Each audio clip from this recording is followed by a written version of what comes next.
আসসালামু আলাইকুম। আমি মোহাম্মদ আসিফ মুন্সি।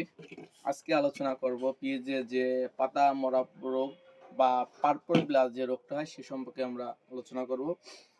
বর্তমান যে আবহাওয়া বা যে পরিস্থিতিতে মাঝে দেখা যাচ্ছে যে অনেকের জমির পেঁয়াজ জায়গায় জায়গায় পুড়ে বসে যাচ্ছে বা পার্পল ব্লাস্ট যে রোগে আক্রান্ত হচ্ছে। এর জন্য আমরা অটোক্রপ কেয়ার লিমিটেডের রোভলাল স্প্রে করব। সাথে সাপোর্ট হিসেবে আপনার কোয়ান্টাম হেক্সাকোনাজল গ্রুপের যে কোনো এক কোম্পানির হলে হবে।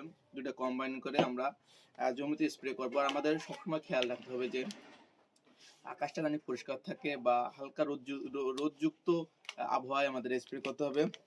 রোভলালটা হচ্ছে অটোক্রপ কেয়ার লিমিটেডের, এটার গ্রুপ হচ্ছে ইপ্রোডিয়াম। আমরা চেষ্টা করব ভালো কোম্পানির যে প্রোডাক্ট সেটা দিতে চেষ্টা করব। আমরা রোভলাল অর্থাৎ ইপ্রোডিয়াম প্রতি লিটার পানিতে 2 গ্রাম হারে আমরা স্প্রে করব। পাশাপাশি আমরা কন্টাপ বা হেক্সাকোনাজল, প্রপিকোনাজল অথবা সিপ্রোকোনাজলের যে কোনো গ্রুপের সাথে অ্যাডজাস্ট করে আমরা মারবো।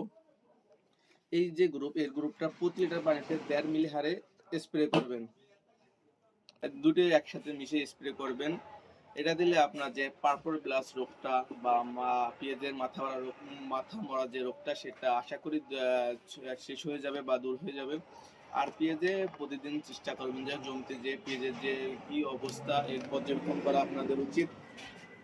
আশা করি পার্পল ব্লাস্ট যে রোগটা বা মাথা পোড়া রোগটা এই দুটা কম্বাইন করে স্প্রে করলে আশা করি যে আপনার কাঙ্ক্ষিত সুফল পাবেন।